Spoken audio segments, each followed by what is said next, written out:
Exercise 5.1 का पहला question कह रहा है कि in which of the following situations does the list of the numbers involved make an arithmetic progression and why.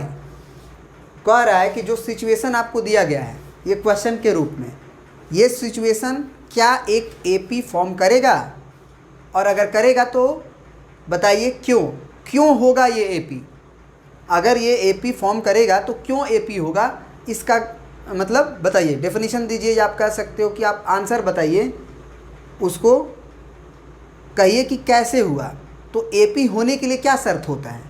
AP होने के लिए शर्त होता है कि जो सीक्वेंस लिखा गया है वो एक क्या बनाना चाहिए, एपी। तो उसके लिए क्या शर्त होना चाहिए कि कॉमन डिफरेंस सेम होगा।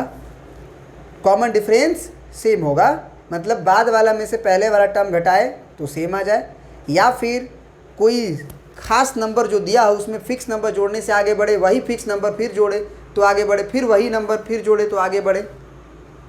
तो यहाँ पे देखते हैं क्या कह रहा है। The taxi fare after each kilometre when the fair is ₹15 for the first kilometre and ₹8 for each additional kilometre. क्या कहा क्वेश्चन कि the taxi fare after each kilometre when the fair is ₹15, मतलब एक टैक्सी है, वो जो उसका जो किराया है, फेयर किराया, शुरुआत में अगर आप टैक्सी में बैठे हो तो 15 रुपया ले रहा है। पहला किलोमीटर अगर चलेगा तब, पहला किलोमीटर जाने के बाद कह रहा है कि फॉर द फर्स्ट किलोमीटर, फिर बोला and ₹8 for each additional kilometre. मतलब अगर आप 2 किलोमीटर गए तो शुरू वाला किलोमीटर का वो रुपया लेगा 15, आप फिर 2 किलोमीटर अगर चले गए तो पहले 15 रुपया लेगा पहला किलोमीटर के लिए, और अगला किलोमीटर के लिए 8 रुपया लेगा। फिर अगर 3 किलोमीटर चले गए तो तुमसे शुरू में 3 किलोमीटर का पैसा नहीं लेगा, पहले 1 किलोमीटर का कहेगा 15 रुपया दो, अगला 2 किलोमीटर जो चले हो उसका 8 रुपया से लेगा, तो 2 गुना 8 रुपया लेगा, 16 रुपया लेगा। फिर अगर तुम चौथा चले हो 4 किलोमीटर तो पहले वो 15 रुपया लेगा, और फिर 8 रुपया 8 रुपया 8 रुपया, तो 3 गुने 8 रुपया।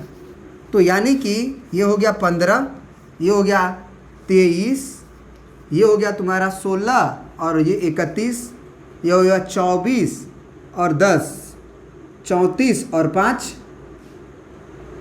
39। तो ये एक एपी फॉर्म करेगा कि नहीं करेगा? बिल्कुल करेगा। यहाँ से ही दिख रहा है कि 15 में एक कांस्टेंट नंबर डी जोड़ने से आगे बढ़े, फिर डी में और डी जोड़े तो 2D हुआ। या फिर ऐसे भी देख सकते हो कि 23 में से आप 15 घटाओगे तो आपको 8 मिलेगा, घटा के देख लो। 31 में से 23 घटाओगे तो फिर से 11 में से 3 गया 8 मिला, फिर 39 में से 31 घटाओगे 8 मिला। तो ये एक एपी फॉर्म करेगा। कारण क्या दोगे? कारण दोगे कि here common difference will be 8 for each case, ठीक है ना। Form AP and here common difference will be 8 for each case, ठीक है ना। प्रिंट कर लीजिए इसको। अब देखिए सेकेंड सिचुएशन में कह रहा है कि the cost of digging a well after every metre of digging when it cost ₹150 for the first metre and raises by ₹50 for each subsequent metre. मतलब एक कुआं खोदना है, और कुआं जब खोदना है तो पहला जो मीटर खनेगा 1 मीटर, उसके लिए वो चार्ज कर रहा है 150 रुपये, और वो बढ़ा दे रहा है, राइज कर दे रहा है 50 रुपया। कब? अगर उससे अगला किलोमीटर खनवाइएगा तब। मतलब अगर 1 किलोमीटर खनवा के छोड़ दिए तो 150 रुपया, लेकिन अगर 2 मीटर खनवाए तो पहला किलोमीटर का तो 50 रुपया लेगा, अगला किलोमीटर का लेगा, और क्योंकि 2 किलोमीटर खनवाए हो आप तो प्लस 150 ले लिया 1 मीटर का, अगला मीटर का 50 रुपया। फिर 3 किलोमीटर खनवाए तब पहले 150 रुपया, और फिर 2 मीटर और खनेगा 1 मीटर का, तो ये लिया, तो 2 मीटर खनेगा उसका 50 रुपया लेगा, तो 100 रुपया हुआ, 2 गुना 50 हुआ ना। अगला का अगर खनोगे 4 खनवाओगे तब शुरू का 150 1 मीटर का कर लिया, 3 मीटर और खाना होगा तब ना 4 मीटर हुआ होगा। ठीक है, तो अब क्या होगा 3 गुने 50, क्योंकि शुरू का जो खान रहा है शुरू में उसके लिए वो 150 रुपया चार्ज कर रहा है, तो ये भी एपी है, क्योंकि 50 रुपया जोड़ने से ही ना अगला मिल रहा है। इसमें 50 जोड़े तो 150 प्लस 50, फिर इसमें जोड़े तो 150 प्लस 2 इंटू 50, ये एपी है। या फिर पहले बना के देख लो, ये 150 आएगा, ये 150 में 50 जोड़ोगे तो 200 आएगा, फिर 150 में 100 जोड़ोगे तो 250 आएगा, फिर 150 में 5 या 15, फिर 150 जोड़ोगे तो 300 आएगा। तो यहाँ से साफ दिख रहा है कि 150 में 50 जोड़ने से 200 मिला, फिर 250, फिर 300 ना, तो ये एपी फॉर्म करेगा, है ना, फॉर्म एपी। कारण क्या दोगे कि here common difference equal to D is equal to 150 are same for every case. प्रत्येक केस के लिए हमारा कॉमन डिफरेंस 150 नहीं बल्कि 50, क्योंकि 200 में से 150 घटेगा तब 50 आएगा। कॉमन डिफरेंस ऐसे ही निकालते हैं, बाद वाला में से पहले वाला घटा लेते हैं। ठीक है ना, तो चलिए प्रिंट कर लीजिए इसको भी। अब अगला क्वेश्चन 2 देखते हैं।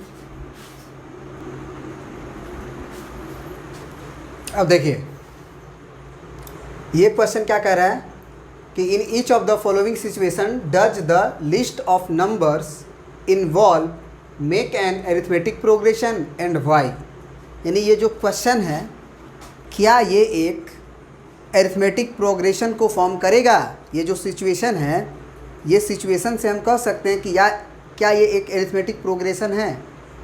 तो उसके लिए सबसे पहले इसको मैथमेटिकली कन्वर्ट करिए, है ना, तब हम बता पाएंगे कि ये अरिथमेटिक प्रोग्रेशन को फॉर्म करेगा कि नहीं करेगा।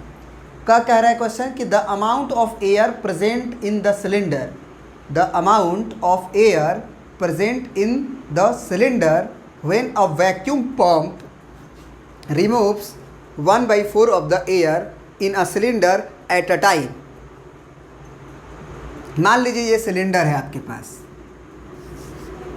ये आपके पास सिलेंडर है, ठीक है। तो कह रहा है the amount of air present in cylinder when a vacuum pump समझते हो, हवा निकालने वाला, इसके अंदर से हवा, vacuum pump removes 1/4 of the air का 1/4 पार्ट निकालता है in a cylinder at a time. एक समय में जब हमने वैक्यूम पंप डाला तो जितना भी उसमें एयर है उसका वो 1/4 पार्ट ही निकालेगा, ठीक है। तो क्या ये जो सिचुएशन है, क्या ये एक अरिथमेटिक प्रोग्रेशन है। जब the amount of air present in cylinder, the amount of air present in the cylinder, माने सिलेंडर में हवा जो प्रेजेंट है वो, सिलेंडर में जो हवा प्रेजेंट है वो कब, when vacuum pump removes 1/4 of the air in a cylinder at a time. शुरू में मान लो, क्योंकि जो सिचुएशन है वो इसमें सिलेंडर में हवा कितना बचेगा ये जो फॉर्म करेगा ना, इसको बताना है। क्योंकि the amount of air present in the cylinder, इस सिचुएशन को, जो सिलेंडर में हवा बच रहा है वो जो चीज़ है वो एपी फॉर्म करेगा कि नहीं। तो शुरू में मान लेते हैं कि इसमें हवा जो है वो कितना है, 1 से मान लेते हैं शुरू में हवा। वैसे वॉल्यूम में होता है तो इसको भी मानो, कोई दिक्कत नहीं है, वॉल्यूम में हवा होता है, हवा वॉल्यूम में होता है, तो मान लेते हैं पहले भी आया। अगला बार क्या हुआ कि जितना उसका वॉल्यूम था ना, उसमें से उस वॉल्यूम का 1/4 पार्ट जो है वो वैक्यूम कर लिया गया। पहले भी हवा था शुरू में, फिर हम उसमें पंप डाले और क्या किए, 1/4 part of air, 1/4 part of air. तो हमने शुरू में मान लिया कि एयर भी था, तो कितना पंप किया, 1/4 ऑफ भी, तो हवा कितना बचा सिलेंडर में, V - V/4, क्यों? क्योंकि v/4 निकल चुका है। बात समझने की कोशिश करो। शुरू में वॉल्यूम v था और अगर हम को बोला है कि रिमूव्स 1/4 ऑफ द एयर, तो जो एयर उसमें प्रेजेंट है उसका 1/4 पार्ट निकाल लिया गया। तो v/4 अगर पार्ट निकाल लिया गया तो हवा बचा कितना सिलेंडर में? तो v माइनस v/4, क्योंकि v/4 निकाल लिया गया था। अब जो हवा बचा सिलेंडर की में एट ए टाइम बोला है कि एक बार में जो हवा बचा है उसका 1/4 पार्ट निकाल रहा है वो, तो ये कितना कैलकुलेशन होगा? बाई 1 कर लो, v हुआ, ये कैलकुलेशन हो जाएगा 4, तो ये हो जाएगा 4v माइनस v, क्योंकि 1/1 और 4 का एलसीएम 4, तो 1 चौके 4, तो 4v माइनस v, तो ये हो गया 3v/4। तो अब जो है ये वैल्यू आया 3v/4, इसमें का अब हवा निकालेगा वो कितना पार्ट? तो इस ये जो आया हुआ है ना, इसका 1/4 पार्ट, यानी कि 1/4 ऑफ 3v/4। तो ये हवा बच गया था, क्योंकि ये जब हवा निकल गया, सॉरी ये हवा बचा हुआ है, इसमें इतना बचा हुआ है, तो अब इसमें का कितना निकालेगा? 1/4 पार्ट। तो इसका 3v/4 का 1/4 जब निकालेगा तो बचेगा कितना? इतना बचा था, उसमें से 3/4 का 1/4 पार्ट घटा लो, बस 3 ही बना लो। 1 2 3 बनाया। यहाँ से देख लो, इसमें से इसको घटाने से, इसमें से इसको घटाने से क्या सेम आएगा? तो यहाँ तक तो हम 2 का कैलकुलेशन कर लिए थे। अगला कैलकुलेशन कितना आएगा? ये देखो 16 आएगा और ये 4 है, तो एलसीएम हो जाएगा 16। 4 से डिवाइड करोगे 4 को, 4 बार में 4 चौके 16 और 4 तिया 12 भी, फिर माइनस 4 चौके 16, 16 से कट गया तो ये 3 भी। तो ये अगला जो सिचुएशन है, 12 में से 3 गया आपका 9, तो 9v/16। तो देखो क्या ये एपी फॉर्म करेगा? तो देख लो घटा के भैया, घटा के देख लो। इसमें से इसको घटाओ, फिर इसमें से इसको घटाओ, या फिर एक काम कर लो, यहाँ 16 देख रहे हो ना, इसमें तुम 16 से डिवाइड कर लो और यहाँ 16 से मल्टीप्लाई कर लो। क्या कोई फ़र्क पड़ता है क्या? क्योंकि 16 कट ही जाएगा, भी आ जाएगा। फिर इसमें भी 4 से मल्टीप्लाई कर लो और नीचे भी 4 से मल्टीप्लाई कर लो, क्योंकि ये भी 16 हो जाएगा। 4 से 4 कट ही जाएगा, मतलब हमने क्वेश्चन में कोई बदलाव नहीं किया है। तो ये हो जाएगा तुम्हारा 16v/16, ये हो जाएगा 4 तिया 12v/16 और ये हो जाएगा 9v/16। अब सोचो 16 में से कितना घटाओगे तो 12 भी आएगा, क्योंकि 16 तो नीचे वाला सेम है। तो 16 में से हम 4 घटाएंगे तो 12 होगा। अब 12 में से क्या 4 ही घटाने से 9 मिलेगा? नहीं ना, क्योंकि 12 में से 4 घटाएंगे तो 8 मिलेगा, तो वो तो 9 भी है। तो इसका मतलब ये एपी फॉर्म नहीं करेगा, क्योंकि ये सेम नहीं आया। अगला जो हवा अगर मान लो निकालेगा तो कितना निकालेगा? इसका v/1/4 पार्ट, तो कितना बचेगा? इतना पार्ट उसमें बचा हुआ है ना। इसमें से और कितना निकालेगा? इसी का v/4 पार्ट। तो यहाँ पे अगर अगला इक्वेशन लिखना चाहते हो तो अगला जो होगा, मान लो यहाँ के बाद कॉमा के बाद यहाँ वाला, वो हो जाएगा 9v/4, उसमें हवा रहा होगा और उसमें से कितना निकाल लेगा? 1/4 पार्ट ऑफ 9v/4। तो अगला जो आएगा आप कर सकते हो, ये हो जाएगा 16, ये हो जाएगा 16, यहाँ पे लिख लो 16। तो ये 4 से 4 बार में 16, 4 चौके 16, तो ये हो जाएगा 36 भी। फिर माइनस 4 चौके 16 से 16 कट गया तो ये ऊपर आ गया 9 भी, यानी कि 36 में से 9 घटेगा तो 36 में से 10 घटा लो, 26 यानी कि 27। अब फिर से देखो यहाँ से 27, ये गड़बड़ हो गया, क्या है? कुछ कम आना चाहिए, ज़्यादा क्यों आ रहा है?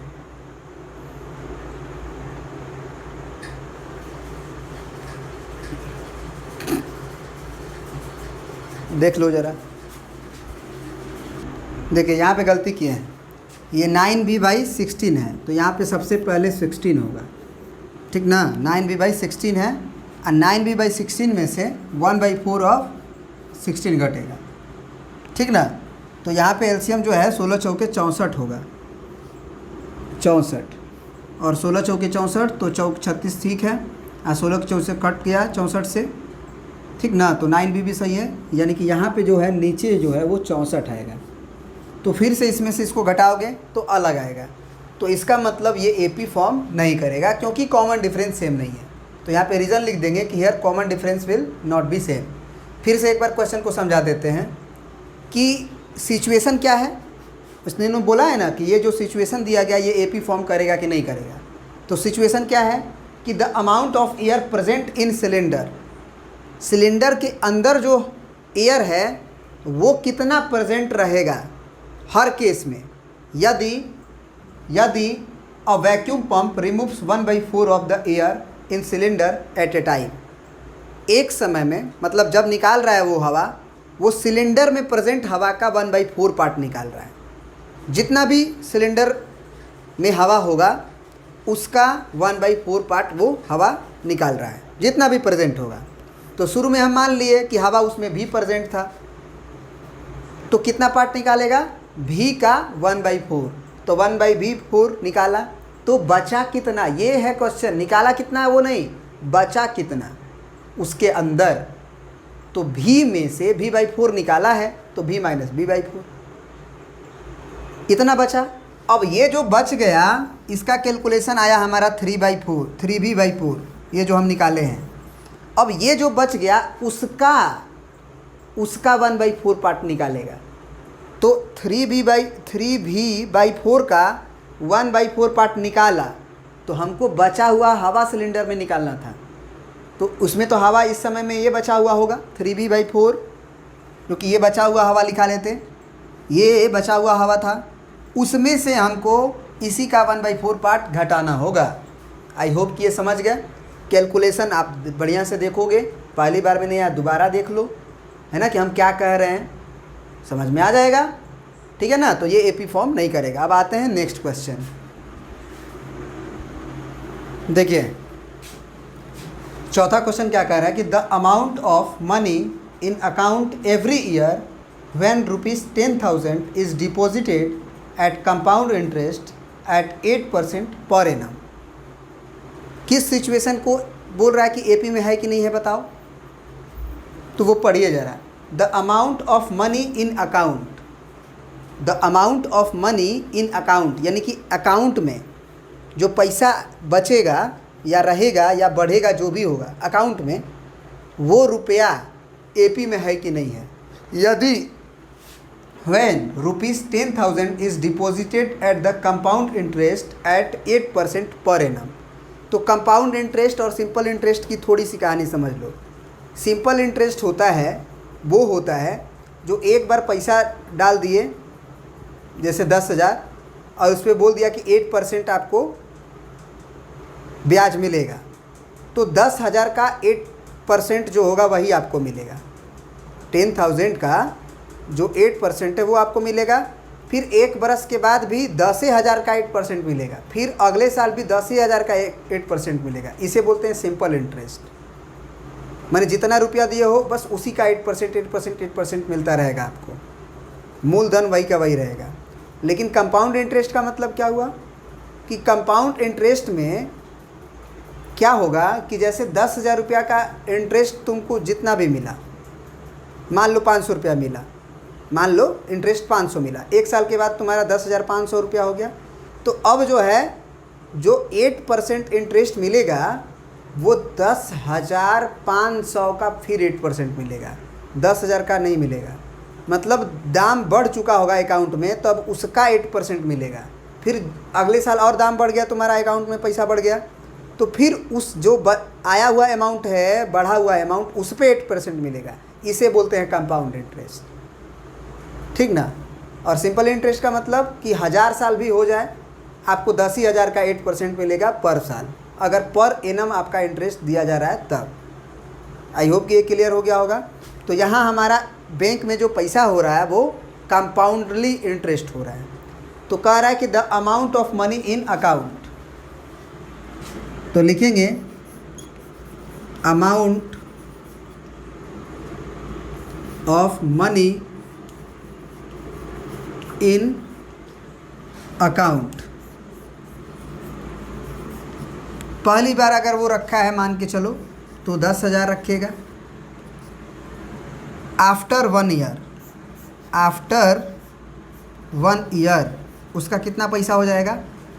तो बैंक जो होगा वो 10,000 का 8% दे रहा है इंटरेस्ट आपको।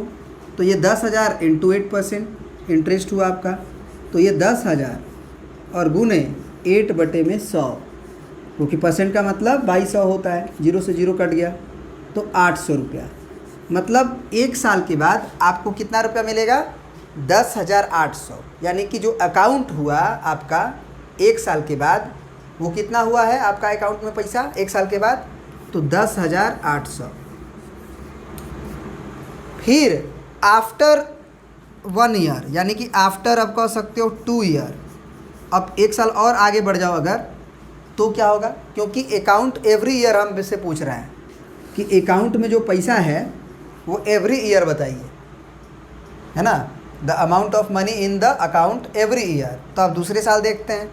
तो दूसरा साल जो होगा वो क्या होगा? 10,800 का अब 8% मिलेगा इंटरेस्ट आपका, 10,000 का नहीं, क्योंकि कंपाउंडली इंटरेस्ट है, जो बढ़ गया उसका मिलेगा। तो ये हो गया 8/100। तो ये 0 से 0 कट गया। अब 8 से 8 में गुना करो तो 8 8 64 को 4 800 यानी कि 8 एकम 8, 864। तो 864 रुपया और बढ़ेगा। तो 10,800 में 864 जोड़िए तो 800 800 1664 हो जाएगा। तो ये हो जाएगा 1 और 8 8 16 है ना, 1664। ठीक है, बिल्कुल। तो ये हो गया तुम्हारा कंपाउंडली अमाउंट पहली बार में, दोबारा और तीबारा। फिर आगे करोगे तो फिर 8%। लेकिन इतना से ही हम लोग ये पता कर सकते हैं कि ये जो सिचुएशन है वो एपी है कि नहीं। तो इसका मतलब क्या हुआ? पहली बार तो वो 10,000 रखा है, फिर उसका रुपया हुआ 10,800, फिर उसका रुपया हुआ 11,664। अब कॉमन डिफरेंस निकालो। तो पहली बार में निकालोगे तो 10,800 में 10,000 घटाओगे तो 800 आएगा। दोबारा वाला केस निकालोगे तो 1 1 6 6 4 में से आपको 10,800 निकालना होगा। तो निश्चित रूप से आप क्या करोगे? इसमें से इसको घटाओगे तो निश्चित रूप से आपका क्या बचेगा? 864 रुपया बचेगा, है कि नहीं। 16 में से 8 गया 8, क्योंकि वही ना जोड़े हो। इसमें आप क्या जोड़े हो? 864। तो इसमें जोड़ने के बाद जो नंबर है उसमें से इसको घटाओगे तो 864 ही बचेगा। तो यहाँ पे अगला कॉमन डिफरेंस आया 864। तो ये भी एपी फॉर्म नहीं करेगा। तो लिख देंगे this situation not form AP, क्योंकि सेम नहीं है ना। This situation not form an AP. ठीक है ना। आई होप कि समझ में आया होगा। प्रिंट कर लीजिए। ठीक है, थैंक यू।